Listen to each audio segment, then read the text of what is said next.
Download aplikasi Bekal Islam dan kunjungi web bekalislam.com.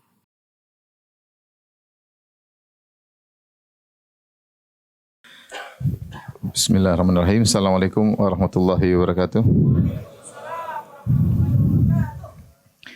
Alhamdulillahi ala ihsanih wa syukru lahu ala taufiqihi wa amtinanih wa asyhadu an la ilaha illallah wahdahu la syarika lahu ta'ziman li sya'nih wa asyhadu anna Muhammadan abduhu wa rasuluhu da'i ridwani. Allahumma salli alaihi wa ala alihi wa ashabihi wa ikhwani. Hadirin dan hadirat yang dirahmati oleh Allah Subhanahu wa taala, kita lanjutkan bahasan kita dari kitab Al-Kabair karya Al-Imam Al-Zahabi rahimahullahu taala, salah seorang ulama besar dari mazhab Syafi'i. Nama lengkapnya adalah Abu Abdullah Muhammad bin Ahmad bin Uthman Al-Zahabi.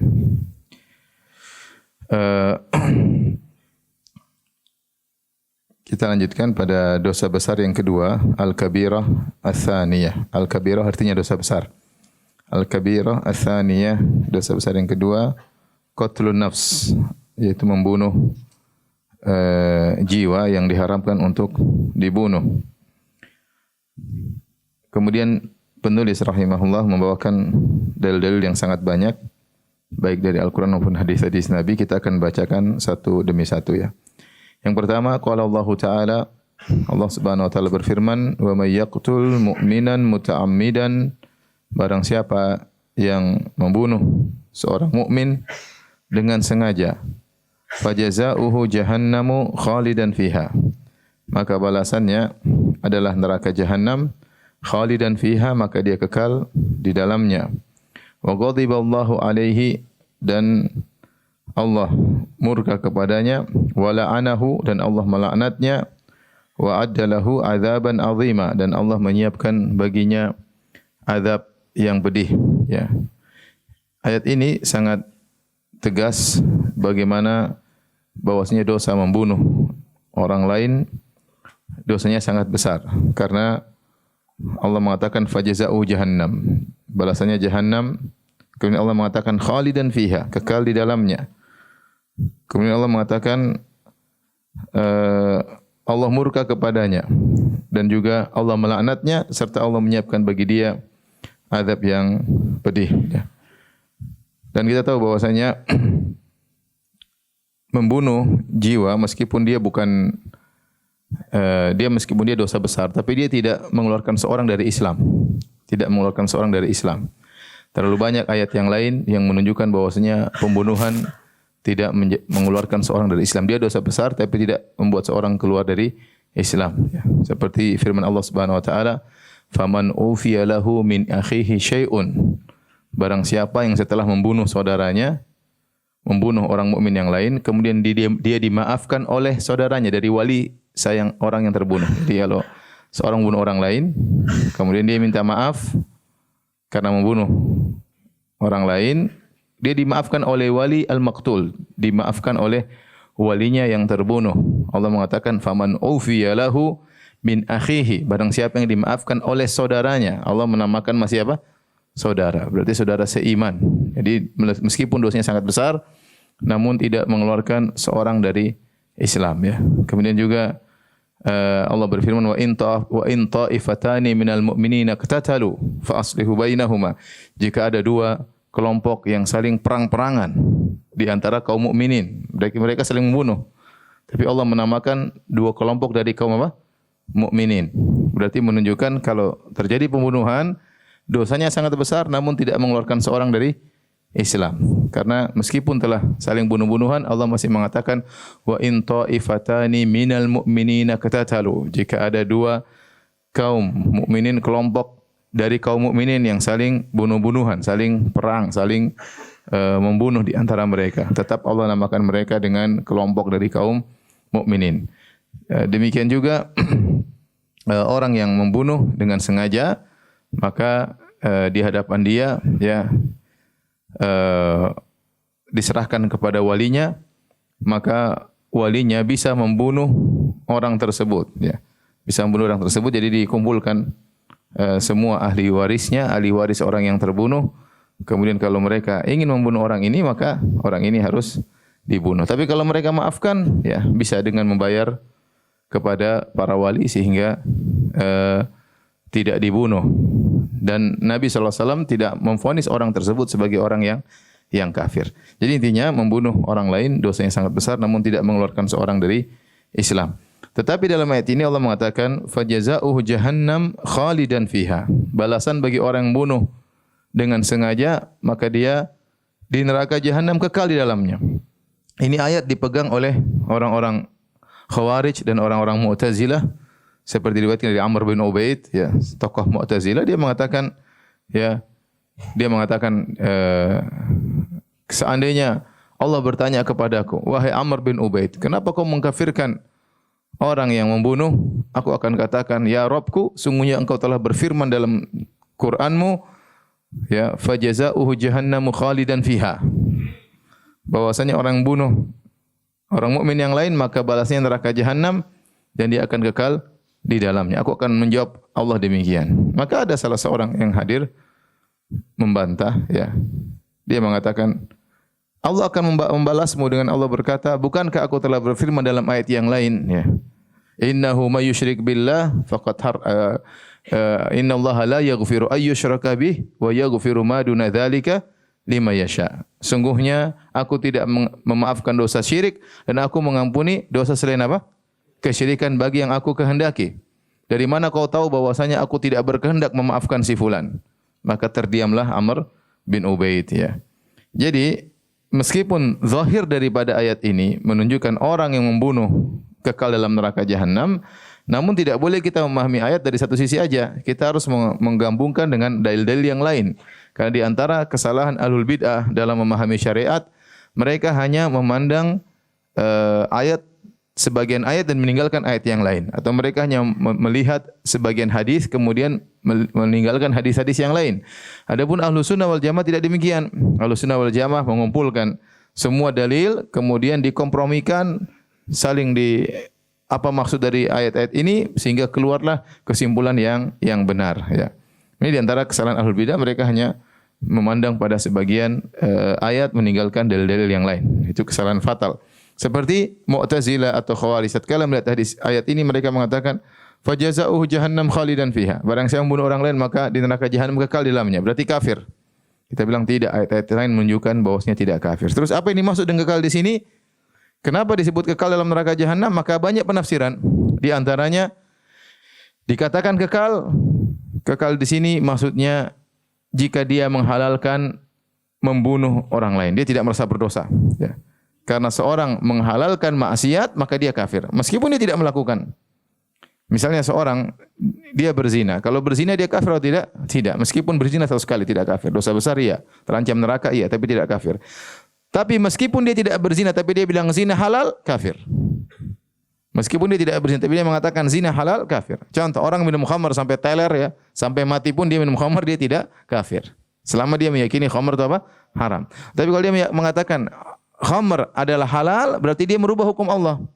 Dan dalam istilah syariat namanya kufur al-istihlal, yaitu kufur karena menghalalkan suatu yang haram, ya. Maka dia mengatakan khamar halal, maka dia kafir. Sama seorang tidak melakukan praktek homoseksual, enggak. Tapi dia mengatakan homoseksual itu boleh. Itu given from God katanya. Apa hadiah dari mana? Itu pemberian dari Allah, dari sananya katanya. Enggak benar, itu kelainan, ya. Kemudian dia mengatakan halal meskipun dia tidak homoseksual, maka dia telah keluar dari Islam. Maka sebenarnya ulama membawakan ayat ini khalidan fiha, orang yang bunuh orang lain kemudian kekal dalam neraka, maksudnya bagi yang menghalalkan apa? Pembunuhan, bagi yang menghalalkan pembunuhan, ya. Ini yang pertama. Atau yang kedua, maksudnya dia khalidan, maksudnya tidak, dia lama di neraka tetapi kekekalannya tidak seperti kekekalan orang-orang kafir. Karena dosanya sangat besar sehingga dia akan diadab dengan adab yang sangat lama. Adab dengan adab yang sangat lama. Taib. Ini ayat pertama, ya, yang dibawakan oleh Al-Imam Az-Zahabi yang menunjukkan bahayanya dosa membunuh orang lain ya.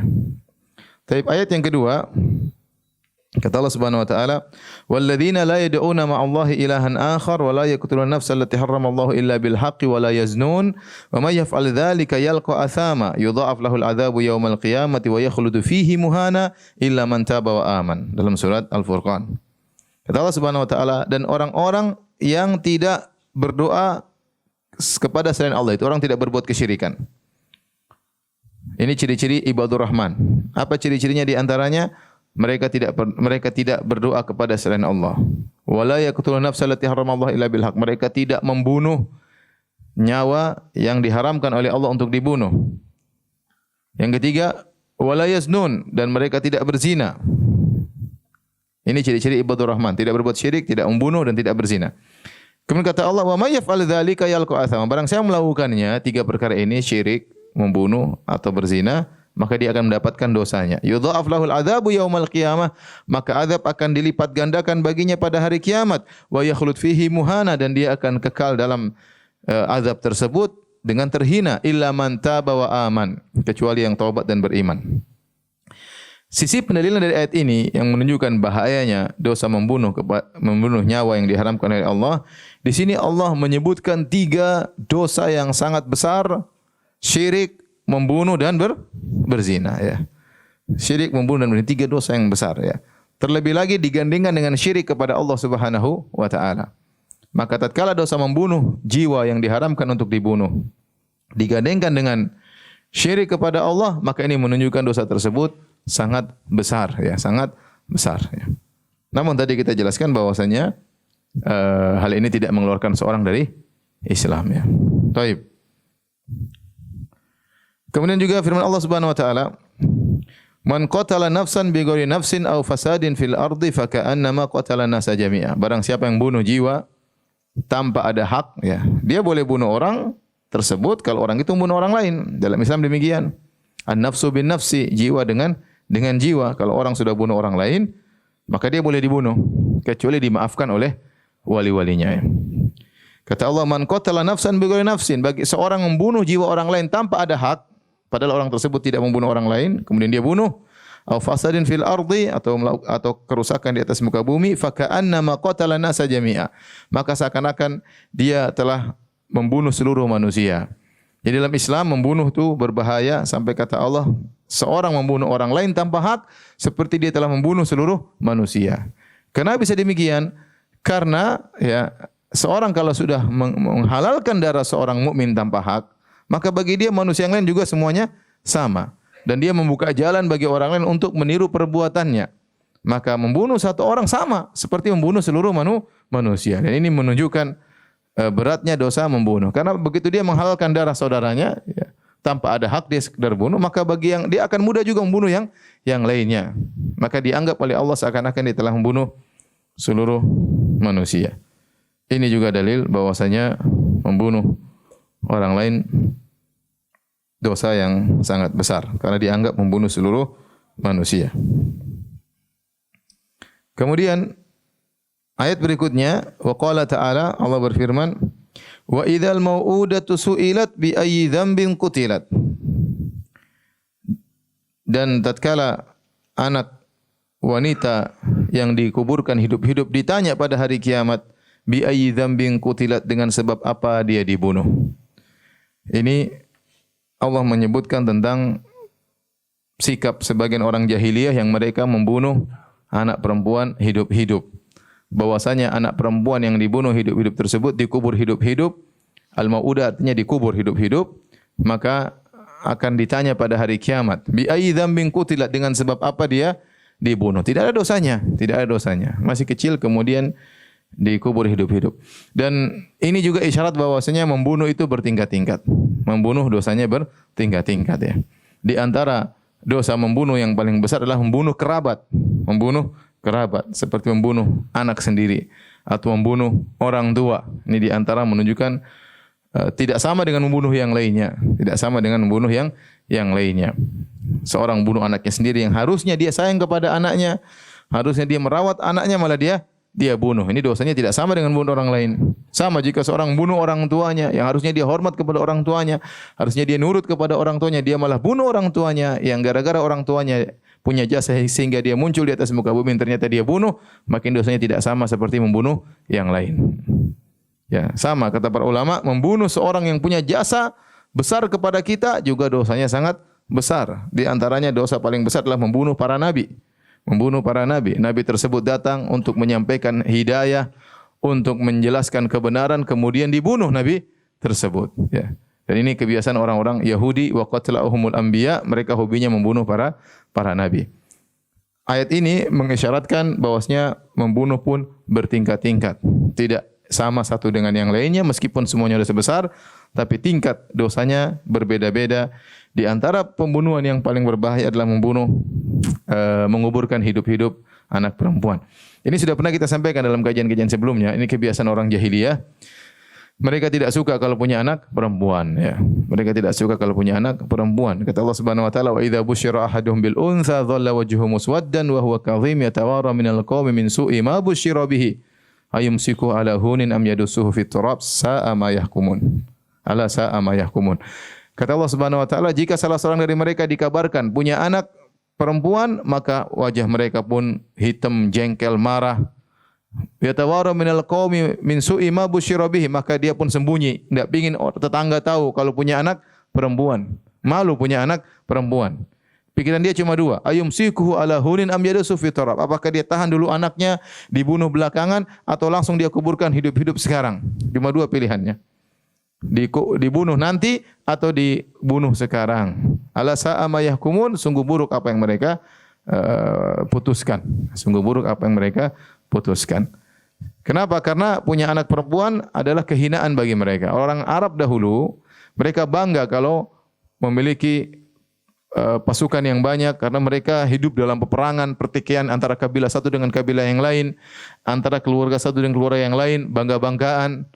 Ana a'azzu minka malan aktsaru minka malan wa azzu nafara. Aku lebih banyak harta dan aku lebih banyak anak-anak, aku lebih banyak pengikutku. Sehingga kalau ternyata dia punya anak perempuan dia malu. Apa yang mau dia banggakan di hadapan tetangga-tetangganya? Apa yang mau dia banggakan bagi kabilahnya untuk melawan kabilah yang lain? Ternyata anaknya perempuan melulu. Sehingga kalau punya anak perempuan dia malu. Tetapi kata para ulama, kebiasaan buruk ini membunuh anak perempuan bukan pada seluruh kabilah Arab, enggak. Tapi pada sebagian kabilah Arab. Mereka, kebiasaan buruk mereka membunuh anak perempuan. Cara membunuhnya cuma dua. Pertama, begitu lahir langsung dibunuh. Cara yang kedua, dibiarkan dulu hidup sampai mungkin 5 tahun, 6 tahun. Setelah itu baru diambil dari ibunya, ibunya suruh merias sang anak. Dibilang mau jalan-jalan sama abinya, nanti abinya sudah siapkan lubang di tempat yang jauh, kemudian putrinya diajak, setelah itu disuruh ngelihat ke lubang tersebut, kemudian didorong dari belakang, kemudian dikubur hidup-hidup. Itu kebiasaan jahiliyah. Dan ini tentu tidak sama dengan membunuh orang lain, membunuh kerabat sendiri, anak sendiri, dosanya lebih besar. Dan demikianlah ya, terkadang perangai ini masih berlanjut kepada orang-orang zaman sekarang ya, meskipun tentunya tidak seperti mereka, namun sebagian kaum muslimin tidak suka punya anak perempuan. Kalau dikabarkan kepadanya setelah di USG ternyata anaknya perempuan, maka sedih ya. Tadinya sayang sekali sama istrinya, ngidam minta apa saja pun dibelikan ya. Kadang istrinya ngidam mobil pun dibelikan mobil. Begitu tahu anaknya perempuan, berubah sikapnya, sayangnya berkurang, anunya berkurang. Kenapa? Dia ingin punya anak laki-laki. Ya. Dan ini adalah adat jahiliyah. Kita diberi anak laki atau perempuan, hendaknya kita terima itu hadiah, pemberian, anugerah dari Allah Subhanahu wa taala. Ya, masih banyak orang menderita tidak punya anak. Laki perempuan semuanya mendatangkan kebahagiaan, dan kita tidak tahu mana yang lebih baik untuk kita. Terkadang kita berharap ingin punya anak laki-laki, tapi kalau dikasih laki-laki nanti kurang ajar kalau udah besar ya. Kita enggak tahu. Ya udah, kita dikasih laki atau perempuan kita terima. Kapan Anda dikasih anak perempuan ada rasa protes dalam diri Anda, tidak suka dengan anak perempuan, maka itu adat jahiliyah. Berarti masih terpengaruh dengan kebiasaan jahiliyah ya, maka harus melatih diri kita untuk ridha dengan pemberian Allah Subhanahu wa taala. Taib. Setelah menyebutkan ayat-ayat yang menjelaskan tentang bahaya membunuh orang lain, maka Al-Imam Az-Zahabi rahimahullahu taala membawakan hadis-hadis tentang bahaya membunuh orang lain ya.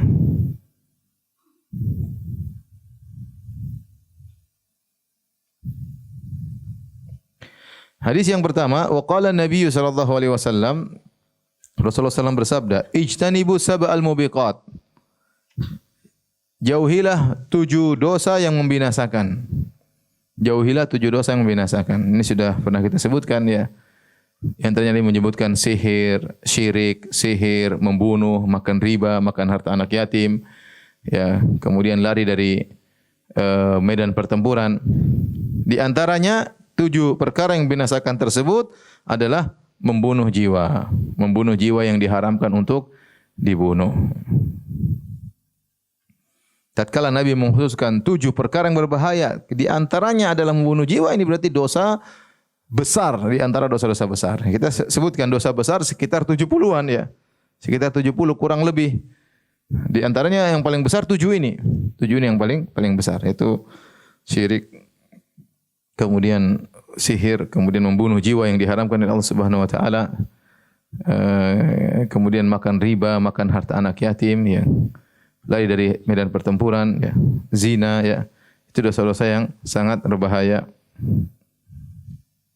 7 dosa tersebut ya.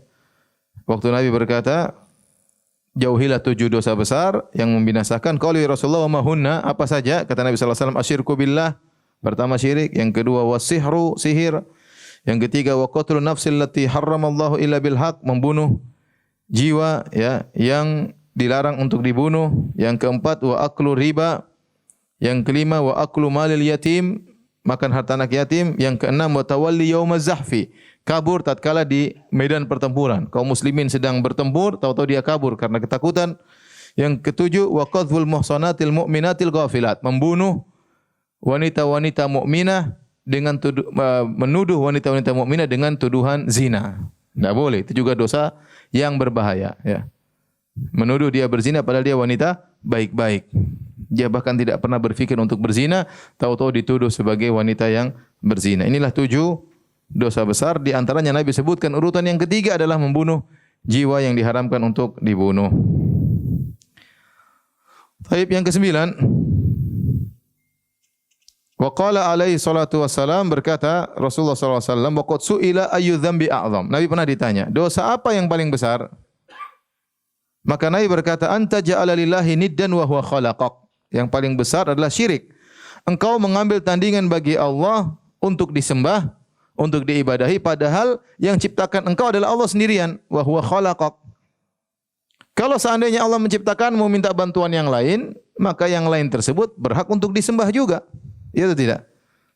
Allah ternyata butuh partner untuk menciptakan engkau, maka Allah disembah dan sang partner juga disembah. Tetapi ternyata Allah menciptakan engkau sendirian. Allah menciptakan engkau sendirian, Allah menciptakan alam semesta sendirian, Allah berikan sarana kepadamu sendirian, Allah memberikan rezeki kepadamu sendirian, kemudian kau beribadah kepada selain Allah Subhanahu wa taala. Kau mengambil tandingan bagi Allah. Maka ini yang disebut dengan syirik. Mengambil tandingan bagi Allah Subhanahu wa taala, sebagaimana kita telah jelaskan pada pertemuan yang pertama. Jadi saya sering sampaikan, syirik itu bukan berarti pindah agama, ya. Syirik itu bukan berarti tidak menyembah Allah. Tetapi syirik secara hakikat bahasa adalah engkau menyembah Allah dan engkau menyembah selain Allah. Itulah hakikat kesyirikan. Makanya disebut mengambil syarikat bagi Allah. Jangan kau sekutukan Allah. Manusia sekutukan Allah yaitu engkau menyembah Allah dan menyembah selain Allah, ya. Engkau berdoa kepada Allah tapi engkau berdoa juga kepada selain Allah, kepada Nabi Muhammad, kepada Nabi Isa, kepada wali-wali ya. Engkau menyembelih untuk Allah tatkala Idul Adha, engkau juga menyembelih kepada selain Allah tatkala pergi ke dukun atau yang lainnya. Itu namanya syirik. Ya, syirik ya.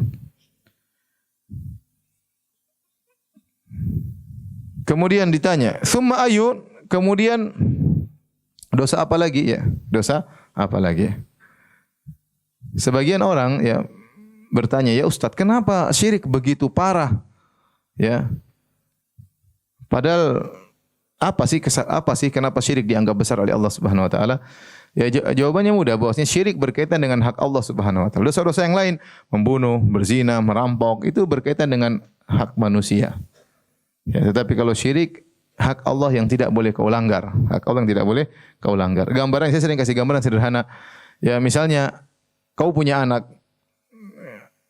istrimu yang melahirkan anakmu, kemudian kau rawat sampai kau berhutang untuk bisa membiayai anakmu. Anakmu sakit, kau yang biayai, mungkin kau jual sawah, mungkin jual mobil ya. Semua yang bisa dijual untuk membiayai sang anak. Kemudian sekolah butuh biaya, kau utang-utang di bank misalnya sampai masuk dalam riba demi sang anak. Sampai saat anak selesai kuliah, tahu-tahu dia sudah berhasil jadi orang, tiba-tiba dia berbakti kepada orang lain. Kira-kira gimana? Ya kurang ajar ini. Mending mati dari awal. Ya. Yang biayai kamu, yang melahirkan kamu, yang produksi kamu. Setelah itu dia udah besar, dia berbakti kepada orang lain. Dia lebih sayang kepada wanita lain. Ya.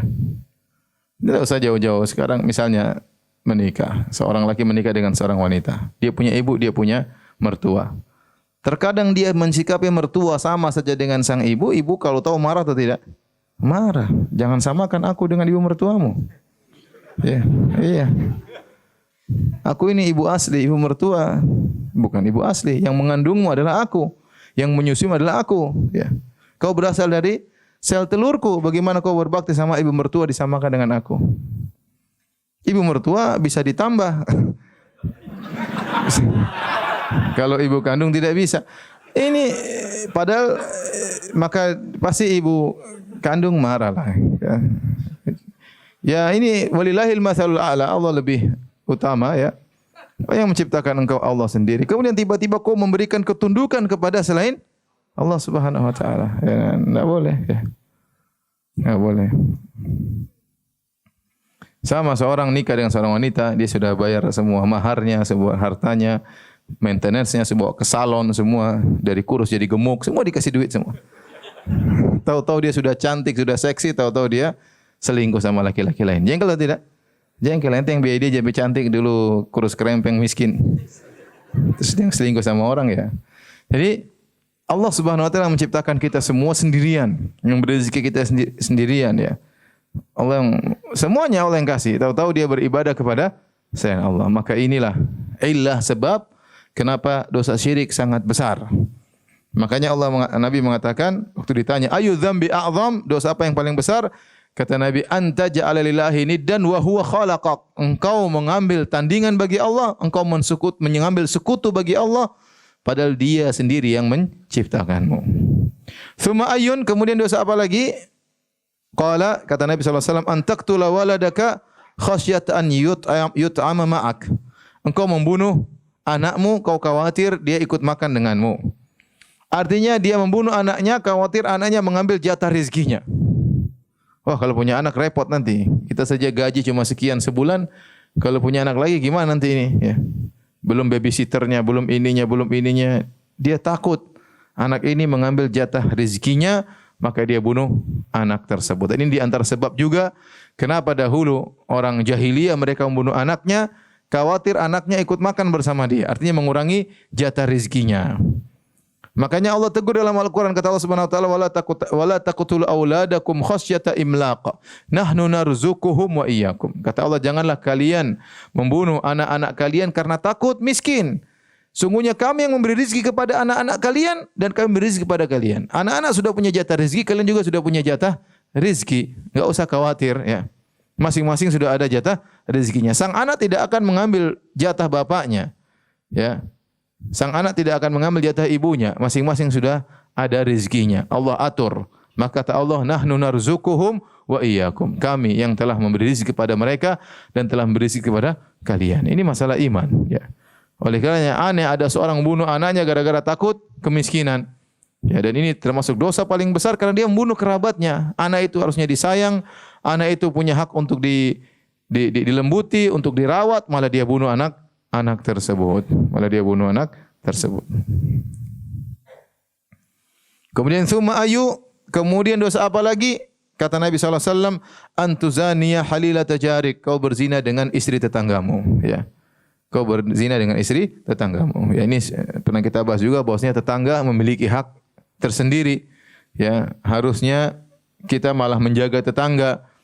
Hak tetangga adalah amanah yang harus kita perhatikan. Nah, kalau ternyata kawan kita, tetangga kita lagi safar, harusnya anak istrinya kita jaga, bukan mengambil kesempatan untuk menggoda istrinya mumpung kawan lagi pergi.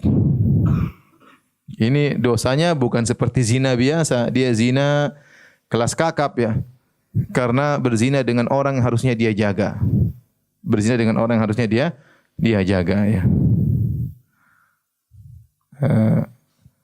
Apa perkataan Antara ya, seorang penyair jahiliyah, kata dia, aguddu tarfi hina badat jarati hatta yuwari jarati ma'waha. Ini perkataan jahiliyah, orang jahiliyah sebelum datang Islam. Dia berkata, aku menundukkan pandanganku tatkala nampak istri tetanggaku, sampai istri tetanggaku masuk dalam rumahnya baru aku mengangkat lagi pandanganku. Ya, kalau orang jahiliyah mengerti hak tetangga, ya, ini istri kawannya harus dia hormati, harus dia jaga, ya. Bagaimana lagi dengan Islam? Maka kadang-kadang saya perlu ingatkan juga, dan ini terkadang terjadi kasus seperti itu. Berkawan, laki-laki berkawan si A dengan si B, akhirnya si A tertarik dengan istrinya si B. Akhirnya kalau ngobrol sama istri kawannya berlebihan. Ya akhi, itu istri kawan Anda, harusnya Anda menghormatinya, bukan malah kebablasan, canda, ketawa, ketiwi, kemudian hubungan WhatsApp. Kita enggak tahu kapan setan melemparkan cinta dalam diri Anda. Tahu-tahu kita kontak dengan istri orang, tahu-tahu setan melemparkan apa? Cinta. Sudah jatuh cinta mau diapain? Ya, yang melemparkan cinta siapa? Setan. Akhirnya seorang pun jatuh cinta sama istri orang, akhirnya bisa terjadi apa yang terjadi. Waliyadzubillah. Maka seorang memiliki adab-adab bergaul ya sama kawannya, sama tetangganya. Ya, ini istri tetangga harusnya kita hormati. Ini adalah permaisuri tetangga kita, maka jangan diganggu ya. Jangan diganggu, jangan beri celah sedikit pun ya, karena namanya setan hadir di antara lelaki dan wanita. Taib. Jadi 3 dosa besar dalam hadis ini, yang pertama berbuat syirik, yang kedua membunuh anak, yang ketiga berzina dengan istri tetangga. Taib. Hadis berikutnya, wa qala sallallahu alaihi wasallam, Rasulullah SAW bersabda, "Idzal taqal muslimani bisayfayhima fal qatil wa maqtulu finnar." Jika bertemu 2 orang muslim dengan 2 pedangnya, maka yang membunuh dan terbunuh di neraka jahanam. Ini juga dalil ya, bahwasanya orang membunuh masih muslim. Faham? Orang yang membunuh masih apa? Muslim. Karena Nabi mengatakan jika bertemu 2 orang muslim, berarti yang membunuh juga apa? Muslim. Meskipun dia melakukan dosa besar. Sama orang berzina juga masih muslim, orang bunuh juga masih muslim ya. Orang melakukan homoseksual juga masih muslim ya. Tetapi mereka diancam dengan azab yang pedih. Kata Nabi sallallahu alaihi wasallam, "Idzal taqal muslimani bisayfayhima." Jika 2 orang muslim bertemu dan dua-duanya bawa pedang yang terhunus, fal qatil wal maqtulu finnar, maka yang membunuh dan yang terbunuh sama-sama di neraka. Qila ya Rasulullah, maka para sahabat bertanya, ya Rasulullah, hadzal qatil, ya Rasulullah, yang membunuh jelas masuk neraka. Fama balul maqtul, kenapa yang terbunuh juga masuk neraka? Yang bunuh jelas dia yang melakukan kezaliman, dia yang bunuh. Fama balul maqtul, lantas kenapa yang terbunuh juga masuk neraka? Kata Nabi sallallahu alaihi wasallam, innahu kana harisan ala qatli sahibihi. Karena yang terbunuh tadi juga ingin bunuh, namun dia sudah kedahuluan. Dia juga ingin bunuh tapi dia sudah kedahuluan, ya. Oleh karenanya para ulama mengatakan dalam hal maksiat ya, ataupun kebaikan, maka ada tingkatan, ada namanya tingkatan khawatir, hanya sekedar lewat. Hati niat, punya niat. Yang khawatir sekedar lewatnya tidak dianggap dalam syariat. Tapi kalau sudah menjadi azam, tekad, ini lain. Niatnya sudah menjadi apa? Tekad. Ini udah lain lagi. Ya. Kemudian kalau sudah melakukan sebab usaha, maka hukumnya sudah sama seperti melakukan. Hukumnya sama seperti melakukan, berhasil atau tidak berhasil. Ya. Misalnya seorang waliyadzubillah punya niat untuk mencuri, baru sekedar lewat, nyuri di rumah itu bagus kayaknya. Astagfirullah sudah. Dia tepis, dia enggak dapat apa-apa. Tapi kalau dia ada niat, saya mau mencuri, sudah tekad. Nah, ini sudah dihitung. Begitu dia sudah bertindak, dia sudah ambil tangga, taruh di pagar tetangga mau naik, tahu-tahu didatangi polisi, ngapain kamu? Dapat dosa mencuri atau tidak? Dapat, karena dia sudah berusaha. Karena dia sudah berusaha. Ya. Misalnya seorang mau curi kedondong, sudah mau curi kedondong, terus naik, sudah sampai naik ke atas, ketahuan sama miliknya, ngapain kamu? Cari layangan. Buat apa layangan? Bikin rujak. Ini sudah jelas dapat dosa mencuri meskipun belum berhasil. Ya. Dan ini dalilnya terlalu banyak ya. Dalam kebaikan maupun keburukan. Dalam keburukan seperti hadis ini. Jika bertemu dua muslim dengan dua pedangnya, maka yang bunuh terbunuh sama masuk neraka. Kenapa? Sama-sama sudah berusaha, tetapi yang satu kedahuluan tewas. Meskipun dia tidak berhasil, dia dianggap juga telah membunuh saudaranya. Dua-duanya di neraka jahanam. Dalam hal kebaikan juga dalilnya ada seperti kata Nabi sallallahu alaihi wasallam, "Inna bil madinati la rijalan ma qata'tum wadiyan wala sirtum masiran illa kanu ma'akum habasahumul udhur." Nabi waktu berjihad bersama para sahabat, di tengah jalan Nabi berkata, "Wahai para sahabatku, di kota Madinah ada beberapa laki-laki, tidaklah kalian menempuh suatu lembah kecuali mereka ikut. Tidaklah mereka menempuh satu perjalanan kecuali mereka bersama kalian." Sama, seakan-akan mereka hadir. Hanya saja mereka terhalangi oleh apa? Uzur. Ya, jadi mereka kebiasaan mereka adalah ikut jihad, tapi kali itu mereka sudah berusaha, namun enggak bisa, mereka beruzur, mungkin sakit, mungkin apa, tapi tetap dicatat sebagai apa? Pahala, karena mereka sudah berusaha. Jadi ini dalil bahwasanya seorang kalau sudah berusaha, tekad dibarengi dengan usaha, maka hukumnya sama seperti telah berhasil, meskipun tidak berhasil, ya. Maka misalnya sebagian jomblo-jomblo ya, kemudian buka internet, ingin buka situs-situs yang terlarang, ya. Ternyata diblokir ya. Tetap saja dapat dosa meskipun tidak berhasil. Karena dia sudah berusaha. Qadarullah diblokir. Kenapa? Dia sudah berusaha. Usahanya atau tidak? Ada usaha. Sudah menyendiri di pojok ya. Kemudian sudah buka ya. Sudah pakai VPN dan segalanya. Ternyata tidak berhasil. Ya sudah ya. Itu namanya sudah berusaha. Mau berhasil enggak berhasil tetap dapat dosanya. Tetap dapat dosanya sebagaimana kalau dia berhasil. Tapi intinya ini dalil bahwasanya orang yang berusaha membunuh saja meskipun tidak berhasil di neraka jahanam. Orang yang berusaha membunuh saja meskipun tidak berhasil, baru tekad berusaha, tidak berhasil tetap di neraka jahanam. Mengerikan. Makanya hindari namanya pertikaian antara muslim dengan muslim ya. Bahaya. Apalagi di zaman fitnah. Zaman-zaman fitnah mending kita menjauh. Karena terkadang fitnah itu terjadi antara mukmin dengan mukmin. Dan kalau sudah timbul fitnah, darah itu murah, enggak ada nilainya. Darah itu murah. Ya, terjadi demo misalnya. Orang sudah bingung ya. Yang muslimin ingin menuntut apa yang dia inginkan, provokator terus berbicara, yang petugas keamanan juga sudah capek. Ditelepon sama istrinya, "Kapan pulang, Abi?" Ini masih jaga demonstran ya, Mas. Tatkala udah capek, dia udah enggak bisa mikir, sudah. Ada serangan, dia ingin bela diri atau dia bunuh, dia sudah enggak bisa berpikir dengan normal, akhirnya terjadi apa yang terjadi. Ya. Oleh karena banyak demo-demo, akhirnya banyak yang meninggal dunia. Mau salahkan siapa? Seandainya kita di posisi demonstran ya susah juga, kita di posisi petugas keamanan juga apa susah. Sama-sama muslim masalahnya. Sama-sama mukmin. Hati-hati menumpahkan darah kaum muslimin. Demo yang terakhir terjadi bulan Ramadan, berapa yang meninggal? 6 apa berapa? 7. Provokator demonya enggak ada yang turun. Demo terakhir para provokatornya enggak ada yang turun karena mereka mungkin menangkap ada bahaya. Tatkala dia merasa dirinya bahaya, dia menarik diri, sementara masyarakat dibiarkan saja turun dalam apa? Demo. Hati-hati ya ikhwan. Jangan sampai kita ikut-ikut serta dalam memprovokasi terjadinya pertumpahan darah. Satu nyawa saja tumpah berbahaya, apalagi kalau sampai puluhan, apalagi kalau sampai apa? Ratusan. Masalahnya tidak sepele. Oleh karenanya baru niat membunuh, disertai dengan usaha, meskipun tidak berhasil, meskipun dia mati, dia tetap mendapatkan dosa telah membunuh. Saya ingatkan kembali bahwasanya di zaman fitnah, ya, di zaman fitnah jauhilah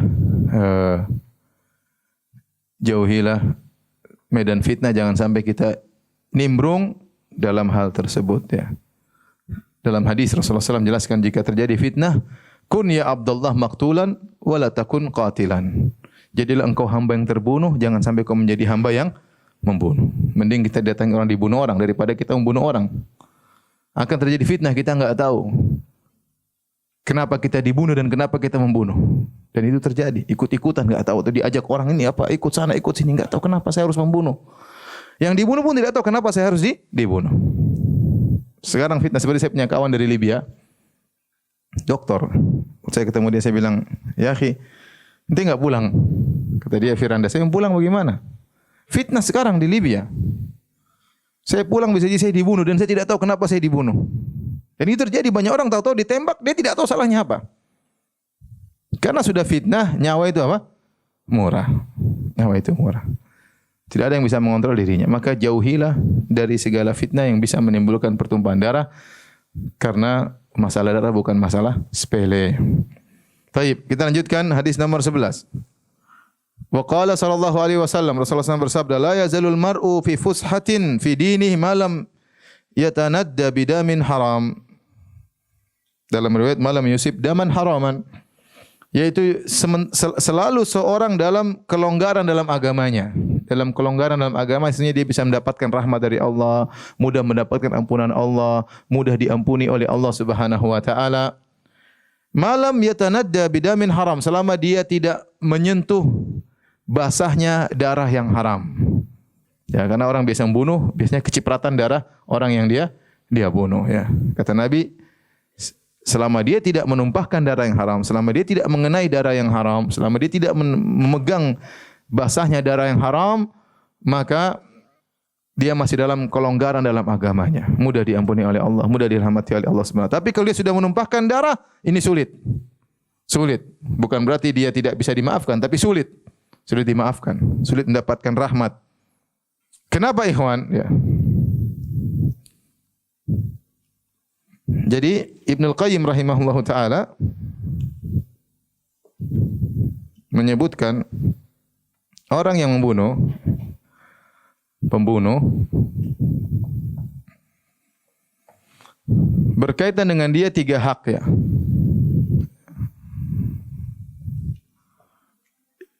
Hak Allah,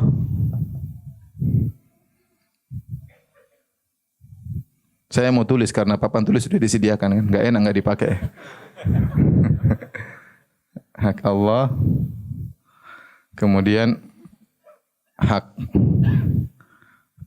para wali yang terbunuh, auliyaul maktul. Yang ketiga, hak yang terbunuh, al-maktul. Taib. Pembunuh, jika dia telah membunuh orang ini dengan sengaja, orang mukmin dia bunuh, ini yang terbunuh dengan sengaja, kemudian dia bertobat kepada Allah, maka Allah menggugurkan haknya. Jika seorang benar-benar bertobat, Allah akan menggugurkan apa? Haknya. Mau dosa apapun, Allah ampuni, selesai. Berarti hak Allah gugur. Tinggal 2 hak ini. Dia udah menyesal nih, berarti masih tinggal 2 hak yang harus dia penuhi. Hak para wali dan hak yang terbunuh. Kemudian dia datang kepada para wali. Dia bilang, saya mohon maaf, saya telah membunuh saudara kalian. Kami tidak maafkan. Ya sudah, saya akan membayar yang buat kalian ridho. Saya membayar misalnya 20 miliar. Yang penting saya tidak dibunuh. Karena kalau mereka enggak setuju, dia dibunuh. Paham? Kalau mereka enggak setuju, dia dibunuh. Ya. Maka dibayar misalnya 20 miliar. Ini terjadi di Arab Saudi seperti itu. Saya pernah dengar cerita seorang kawan waktu naik mobil, cerita pernah seorang Saudi membunuh seorang Mesir. Ya ribut-ribut kemudian dia bunuh. Mesir tersebut kerja di Arab Saudi. Akhirnya minta maaf, tidak dikasih. Akhirnya dia minta bayaran kalau tidak salah 7 juta real. 7 juta real, kalau 1 juta real kira-kira 4 miliar, berarti kali berapa? 4 kali 7 ya 28, 25 miliaran lah ya. Akhirnya mereka kumpulkan uang dari kabilah semua. Kumpulkan uang kemudian mereka bayarkan. Lolos. Tapi jadi masalah. Berarti ini haknya sudah hilang kan? Jadi masalah hak ini. Ini yang jadi masalah. Kita enggak tahu bagaimana dia. Apakah dia bisa minta maaf sama yang sudah dia bunuh? Sudah mau minta maaf gimana caranya? Sudah mati. Kecuali dibangunkan lagi, saya minta maaf, saya enggak sengaja ya. Sudah saya maafkan. Ini di antara yang mengatakan orang semakin dalil bahwasanya orang kalau sudah membunuh repot. Karena orang ini dia baru tahu dia maafkan tidak kalau pada hari kiamat. Mengerikan. Kau cabut nyawanya subhanallah. Kau bunuh dia ya. Kau buat istrinya jadi janda. Kau buat anak-anak jadi apa, anak yatim. Kau jadikan orang tuanya menangis. Enggak gampang. Ya. Enggak gampang ya. Kau melukai badannya jadi tersakiti, apalagi kau bunuh nyawanya. Tapi saya bilang kalau sudah masa fitnah, nyawa, darah itu murah ya. Darah itu murah. Kita kadang masalah di tanah air ini darah itu apa? Murah banget ya. Orang begal di mana-mana dengan bunuh dia. Tapi kalau ditegakkan syariat Allah Subhanahu wa taala ya, barang siapa membunuh maka dibunuh juga, orang mikir-mikir. Karena dia tahu kalau dia membunuh dia akan dibunuh. Tapi kalau dia tahu dia dibunuh hanya di penjara, ya bunuh aja enggak ada masalah. Bunuh nanti di penjara bayar sipir gampang. Selesai, apalagi kalau dia orang kaya. Ya. Sehingga nyawa menjadi murah padahal dia dosa sangat besar. Ya, lebih baik menjadi yang terbunuh daripada yang membunuh. Jadi ini yang menjadikan orang kalau sudah membunuh dia berada dalam kesempitan dalam agamanya ya.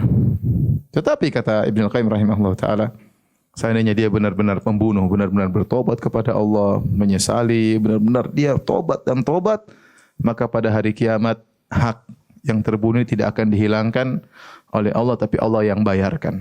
Allah yang bayarkan dengan syarat dia benar-benar apa? Taubat kepada Allah. Tapi jangan coba-coba deh masalah ini. Ya, jangan coba-coba numpahkan darah orang ya. Masalahnya panjang pada hari kiamat. Nanti akan kita lihat ya.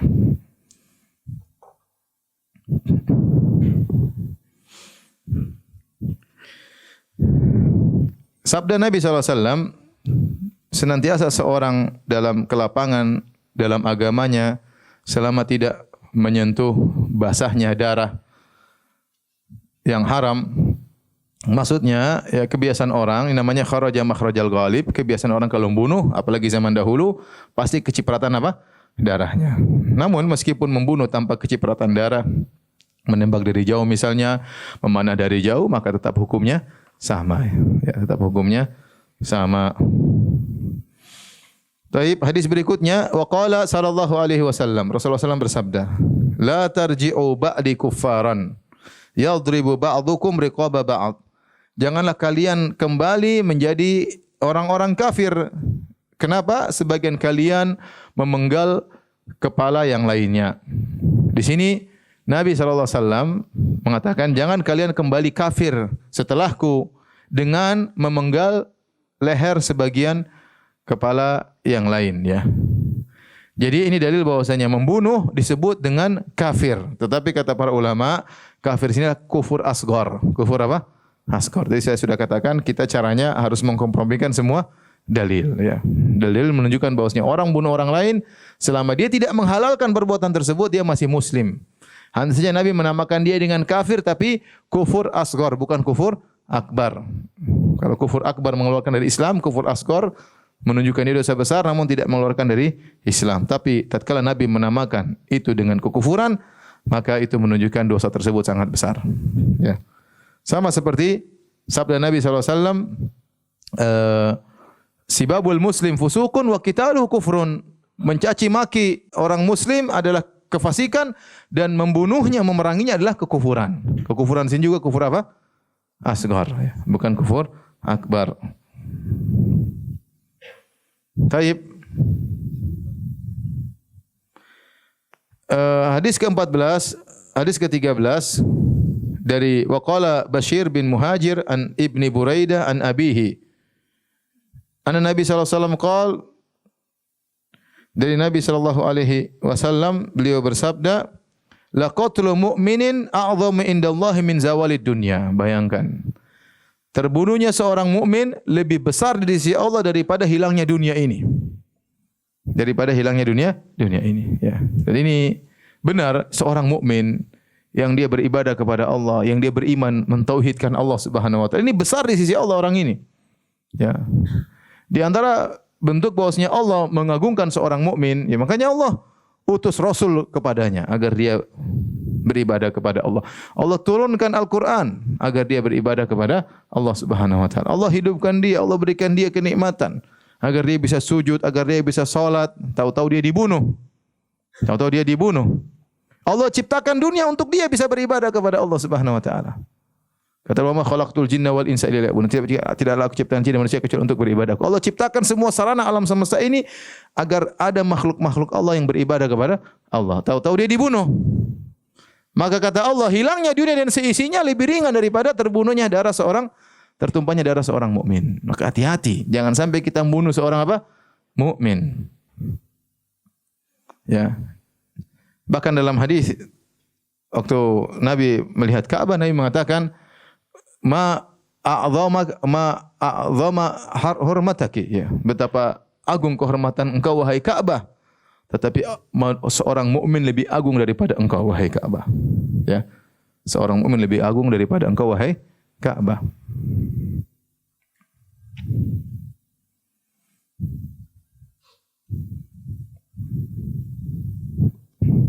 Taib.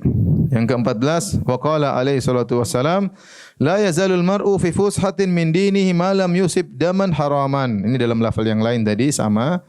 Maknanya senantiasa seorang dalam kelapangan dalam agamanya selama dia tidak menumpahkan darah yang haram. Selama dia tidak menumpahkan darah yang haram, ya. Jangan dia membunuh orang, jangan dia melukai orang. Ya, jangan dia menyakiti orang.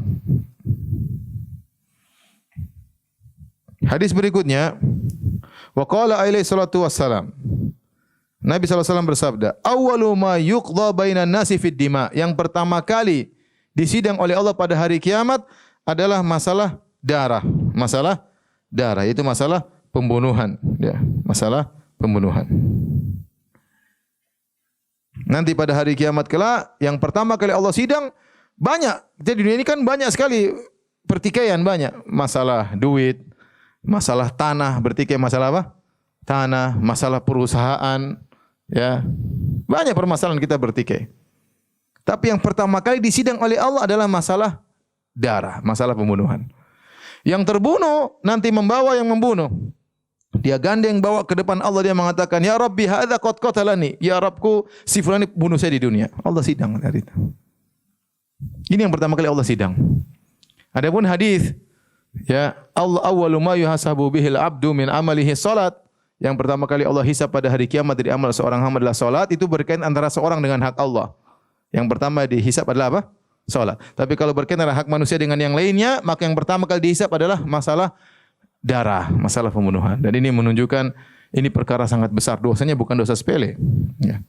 Dosanya bukan dosa sepele. Akhi, kita ditonjok orang aja benjol, kita jengkel atau tidak? Jengkel. Apalagi dibunuh. Akhi dibunuh, anak bagaimana, istri bagaimana, kakak menangis, ibu menangis, gimana kita enggak jengkel? Ya. Maka pada hari kiamat ini yang pertama kali diurus oleh Allah Subhanahu wa taala. Maka seorang hati-hati jangan sampai dia membunuh orang lain. Kemudian hadis yang berikutnya, wa qala Firas an Sya'bi an Abdullah bin Amr radhiyallahu ta'ala anhuma. Qala Rasulullah sallallahu alaihi wasallam, Rasulullah SAW bersabda, akbarul kabair al-isyraku billah. Yang paling dosa paling besar adalah berbuat syirik, wa qatlun nafsi, membunuh jiwa, wa uququl walidain, dan durhaka kepada kedua orang tua. Subhanallah, Imam Az-Zahabi menyebutkan banyak sekali dalil, ya. Kita baca satu demi satu, ya. Ini menunjukkan agungnya, bahayanya dosa membunuh orang lain. Wa qala Humaid bin Hilal, nabba'ana Nasr bin Asim nabba'ana Uqbah bin Malik ani Nabi sallallahu alaihi wasallam. Dari Nabi sallallahu alaihi wasallam beliau bersabda, "Innallaha aba alayya man qatala mu'minan." Sungguhnya Allah Subhanahu wa taala enggan untukku enggan untuk mengabulkan permohonanku kepada orang yang membunuh seorang mukmin. Artinya Nabi ingin agar orang pembunuh dimaafkan oleh Allah, tapi Allah enggan, Allah tidak mau. Ini hadisnya Saya bacakan hadisnya. Panjang. Ini hadis riwayat Imam Hakim rahimahullah taala dari hadis Uqbah bin Malik. Kata Uqbah bin Malik, "Ba'atha Rasulullah sallam sariyatan fa'agharu ala qaumin." Rasulullah mengirim pasukan, sariyah pasukan kecil. Nabi tidak ikut, ada namanya Ghazi atau Guzat, ada yang namanya sariyah. Kalau Ghazwah itu Nabi ikut dalam peperangan tersebut. Kalau sariyah Nabi tidak ikut dalam pasukan tersebut. Nabi kirim sariyah, fa'agaru ala qaumin, tiba-tiba mereka menyerang suatu kaum, fashadda rajulun minal qaum. Ada yang lari dari kaum yang diserang tersebut. Ini orang musyrikin mungkin diserang oleh kaum muslimin. Satu orang kabur. Fattaba'u rajulun minas sariyah, maka orang ini dikejar oleh seorang mukmin dari seorang muslim yang dari pasukannya kaum muslimin, ma'ahu sayf syahir, sambil menghunuskan pedangnya. Faqala syadh minal qaum, kemudian sudah didapati, maka orang yang kabur ini berkata, "Ini muslim, saya seorang muslim." Falam yanzur fiha, dia tidak peduli, fadarabahu faqatal, maka dia pun bunuh orang tersebut. Fanumiyal haditsu ila Rasulullah sallallahu alaihi wasallam. Maka sampailah kabar ini kepada Nabi sallallahu alaihi wasallam, dia telah membunuh seorang yang mengaku muslim. Faqala qaulan syadidan, maka Nabi pun mengucapkan perkataan yang keras. Fabalagal qatil, maka akhirnya sampai kepada orang ini yang membunuh, dengar Nabi marah, maka dia pun pergi menuju Nabi sallallahu alaihi wasallam. Fa bainama Rasulullah sallallahu alaihi wasallam yakhtubu idz qala al-qail. Nabi sedang berkhutbah, ceramah, tiba-tiba pembunuh ini berkata, "Ya Rasulullah, wallahi ma qala alladhi qala ila ta'awudzan minal qatl." Ya Rasulullah, sungguhnya orang tadi mengatakan saya muslim itu hanya sekedar untuk menyelamatkan dirinya ya Rasulullah. Fa arada anhu Rasulullah sallallahu wa amman kibalahu minan nas wa akhadha fi khutbati. Maka orang tadi di depan dia, "Ya Rasulullah," dia bilang gitu. Rasulullah berpaling, Rasulullah sallallahu menghadap ke kanan, tidak mau lihat situ. Nabi lanjutkan ceramahnya.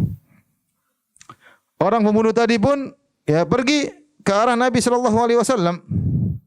Berkata lagi, "Ya Rasulullah, itu orang yang saya bunuh, dia tidak mengucapkan saya seorang muslim kecuali untuk menyelamatkan dirinya." Maka Nabi SAW berpaling lagi ke arah yang lain. Terus melanjutkan khutbahnya.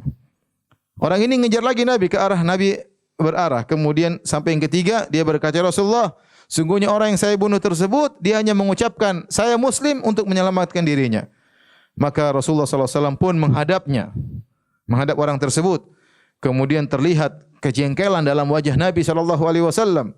Kemudian Nabi berkata, "Innallaha aba alayya man qatala mu'minan." Sungguhnya Allah enggan kepadaku terhadap orang yang membunuh seorang mukmin. Qala hatsalasa, Nabi ucapkan 3 kali, Yaitu Nabi berminta kepada Allah agar menerima taubat orang ini, namun Allah tidak terima. Kata para ulama, mungkin orang ini taubatnya tidak serius, Orang ini merasa tidak bersalah, Makanya Nabi kasihan sama orang ini, tapi Allah tidak mau terima permintaan Nabi SAW terhadap orang ini. Makin dalil bahwasanya hati-hati, ini menguatkan pembahasan kita bahwasanya orang kalau sudah membunuh orang lain, dia dalam kesempitan. Bukan berarti dia tidak bisa dimaafkan. Mungkin dimaafkan, tapi kemungkinannya kecil. Kemungkinannya kecil. Karena kaitannya tadi dia membunuh orang yang tidak bersalah. Makanya seandainya syariat hudud ditegakkan, makanya Allah berfirman, "Walakum fil qisasi hayatun ya ulil albab." Pada praktek kisos ada kehidupan wahai orang-orang yang berfikir. Kenapa? Kalau praktek kisos diterapkan, kehidupan terjaga. Orang membunuh dia mikir-mikir, kalau dia membunuh dia akan dikisos, dia akan dibunuh. Maka dia tidak berani, Kalau hukum Islam berlaku, kita mukul orang aja mikir-mikir. Kalau kita pukul orang, kemudian giginya patah, ini repot ini. Repot, ada hitungannya, enggak gampang. Ada kisosnya, enggak gampang, Ada aturannya, Makanya saya di Arab Saudi selama 15 tahun, enggak ada orang berkelahi di sana. Kalau kelahi mulut sering. Tapi mau udah begini-begini enggak jadi berkelahi. Karena dia tahu kalau udah nonjok urusannya panjang. Ke mahkamah. Kenapa? Gigi mahal, apalagi darah. Ya enggak sembarang. Ya, enggak sembarang. Saya pernah di Mekah ada pekerja-pekerja kasar Mesir lawan Bangladesh atau apalah berkelahi sampai akhirnya yang satunya kepalanya benjol atau robek sedikit. Wow, mau dilaporkan ke mahkamah. Ini yang mukul ketakutan luar biasa. Ketakutnya bukan takut, enggak personal, enggak ketakutan. Urusannya panjang. Ya, urusannya panjang, urusan duit, urusan penjara, macam-macam. Akhirnya ada teman saya, orang Arab, damaikan. Akhirnya kasih uang berapa ribu real banyak, kasih sama pekerja kasar tersebut yang terluka, akhirnya dia maafkan. Daripada. Ya. Tatkala syariat ditegakkan namanya hukum qisas, maka jangankan mukul, ya, jangankan darah, mukul aja orang mikir 1000 kali. Tapi tatkala semuanya dianggap ringan, darah dianggap ringan, dianggap murah, orang bunuh gampang, tinggal mukul, terkelahi di sana, bunuh, tikam sana, tikam sini, nabrak sana, nabrak sini. Subhanallah. Benar firman Allah, walakum fil qisasi hayatun. Dalam praktek kisos ada kehidupan. Justru dengan kisos itu ada kehidupan. Taib, Nabi SAW juga bersabda, ma min nafsin tuqtalu zulman illa kana ala ibni Adamil awwali kiflun min damiha. Tidaklah satu jiwa terbunuh dengan kezaliman kecuali anak Adam yang pertama juga menanggung dosanya. Li'annahu awwalu man sannal qatla, karena dia yang pertama kali mencontohkan membunuh. Ya, ma'ruf kisah Allah sebut dalam Al-Qur'an, wa tul alaihim naba abnai adam bil haqqi id qarraba qurbanan fatuqbila min ahadihim wa lam yutaqabbal min al-akhar qala aqtulannak. Ceritakanlah kepada mereka tentang kisah dua anak Adam yang mereka sama-sama menyerahkan korban kepada Allah. Ternyata satu diterima korbannya, satu tidak diterima. Akhirnya yang tidak diterima hasad. Dia berkata, qala la aqtulannak, sungguh aku akan bunuh engkau. Akhirnya dia bunuh. Inilah manusia pertama yang melakukan pembunuhan. Tadinya dia tidak tahu cara membunuh, tapi syaitan mengajarkan akhirnya dia bisa membunuh. Setelah itu seluruh kejadian pembunuhan di alam semesta ini dosanya dipikul sama dia. Karena dia yang pertama kali mencontohkan. Disebut dengan dosa jariyah. Apa? Dosa jariyah. Dosa jariyah. Ya. Jadi dalam Islam ada namanya pahala jariyah, ada namanya dosa jariyah. Hati-hati seorang melakukan dosa jariyah. Ya. Apakah membunuh, apakah maksiat, apakah narkoba, apakah yang lainnya. Ya. Maka mengerikan orang-orang yang kemudian pemain film yang terbuka auratnya, jadi film legendaris, Masya Allah. Filmnya sudah puluhan tahun lalu masih dinonton sama orang sekarang.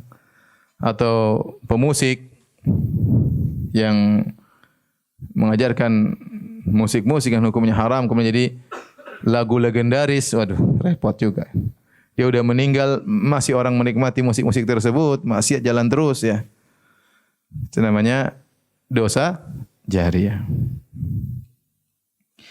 Taib, berikutnya wa an Ibnu Umar an Nabi sallallahu alaihi wasallam, dari Ibnu Umar dari Nabi sallallahu alaihi wasallam beliau bersabda, man qatala muahadan lam yurah raihatal jannah wa inna rihahatu jadu min masirati arba'ina aman. Barang siapa yang membunuh orang kafir muahad, ya.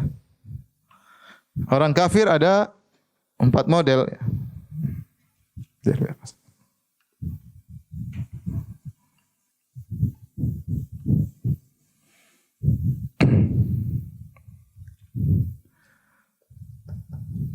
Orang kafir ada 4 model ya, 4 macam.